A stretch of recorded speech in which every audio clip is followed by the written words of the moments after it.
Deontay Wilder not only doubled down, but triples down on the fact that Fury cheated, that he was on some, now he's calling it gypsy juice, that they quote unquote had him on.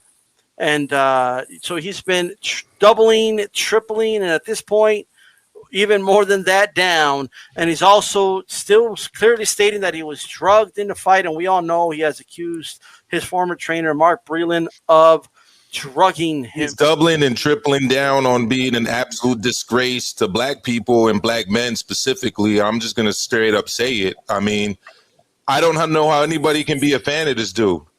He created every kind of excuse for his loss after proclaiming himself to be essentially the king of the blacks, kind of trying to copy the Gypsy Kings kind of thing and presenting himself as the king of the blacks, taking on his throne in Wakanda or whatever the hell he was trying to do, wearing that crazy ass suit, walking to the ring looking like a goddamn fool, got in, got his ass whooped by a white boy, which unfortunately he's not able to comprehend in his racist mind. His fans aren't able to comprehend that in their racist minds.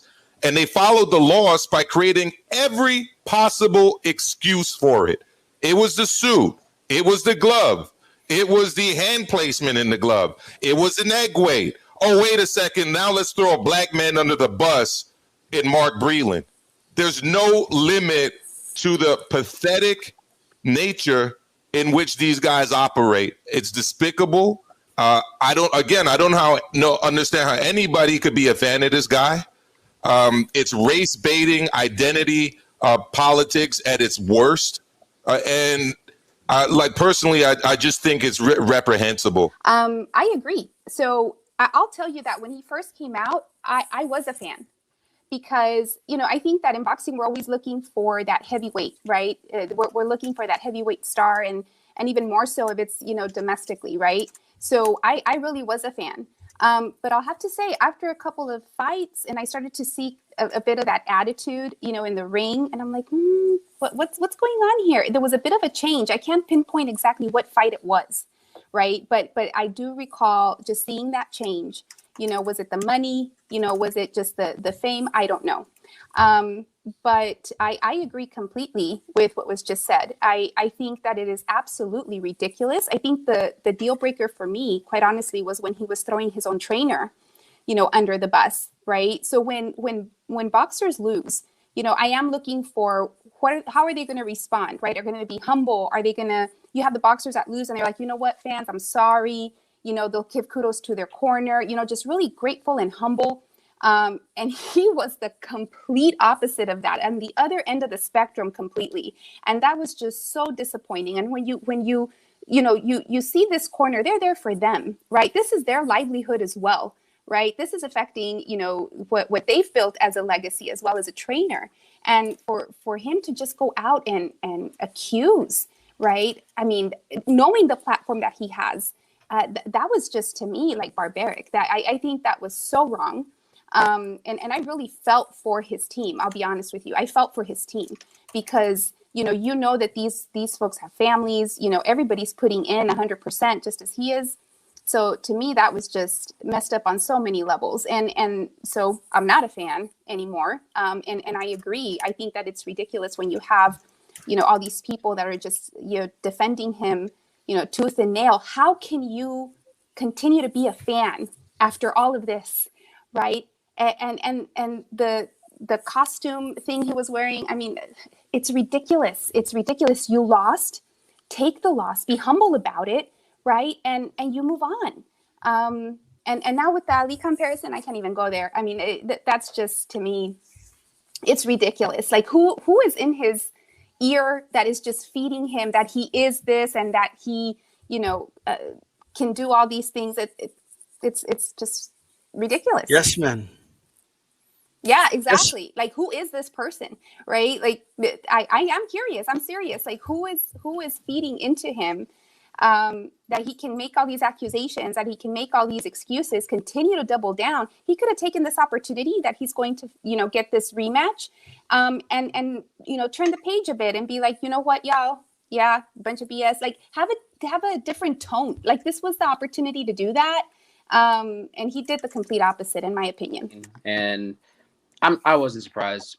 I was actually playing some PS4, and then I saw a message from Instagram. It's like, hey, Wilder's talking to Ray Flores, and listen to it. And as soon as I heard, the white privilege and excuses, I turned it off. I'm not surprised. Fighters make excuses all the time after a loss, so it is what it is. Lomachenko, mentioned some injuries. He mentioned that, CompuBox was fraudulent and whatever. I just aired that stuff out because I hear it all the time. I worked in matchmaking for a bit. I had a fighter blame me for being 30 pounds overweight. I'm like, wait, did I shove a cheeseburger in your mouth? Because last time I checked, I didn't do that. So I'm not really sure if that's my fault. In regards to the yes men comment, yeah, a lot of fighters have that issue. With people in their camp, they're telling that they're the greatest. Amir Khan had a lot of those guys that were saying that he was better than he was, and unfortunately, he didn't have a good chin that helped him move forward in his career. And like Lennox Lewis said the other day, if you have a lot of yes men in your corner, eventually there's going to be reckoning, and Wilder had that in the rematch. Now, of course, he blamed his costume and all that stuff. Fighters make excuses all the time. It's just that we live in the social media era, and I think it's actually making his comments seem a lot worse because George Foreman when he lost to Ali blames tainted water.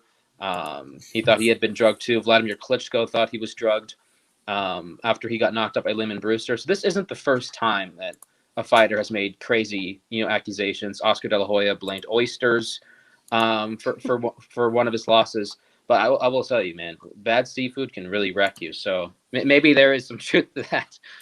The ironic thing is when Deontay Wilder was first talking about fighting Anthony Joshua and Eddie Hearn was saying, well, you're not a big name. And then time went by and Deontay Wilder started really promoting himself on social media. And he started really catching some steam. People were starting to know him. He was becoming more popular as a result of the social media.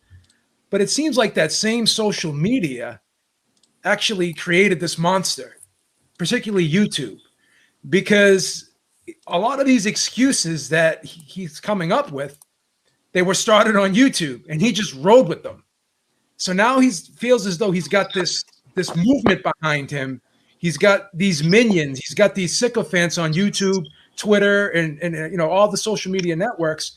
So now he's just taking it and he's just riding with it now. When Ray Flores was interviewing him, he was asking him questions, and he wasn't even answering the questions. He was just going on these tirades about how Fury cheated. He care what the majority of people think about him? Because again, with this new image that he has of being the heel, right? Because he's definitely taken on the heel in this promotion because of what he's been saying. Maybe he likes that. Maybe he likes this new role. Maybe he likes having all these people behind him. He likes this movement that he's created. And like I said, I think, they've created a monster, but I don't think he seems to care about that. And what do I think about Wilder tripling down, if not quadrupling down? Just like Khabib, just like the gentleman, random Asian guy, I'm not surprised. I'm not surprised, and I'm going to mix in what Khabib just said. I'm not surprised because he felt in a comfort zone that was given to him by a specific group of YouTubers, which name I will not mention in order not to infect this show today. The problem with Wilder that we're having is that there is a constant contradiction in his head. There is a constant contradiction in the things that he says, and there is a constant contradiction in the things he represents. For example, he comes out race baiting, talking about the struggles of his people.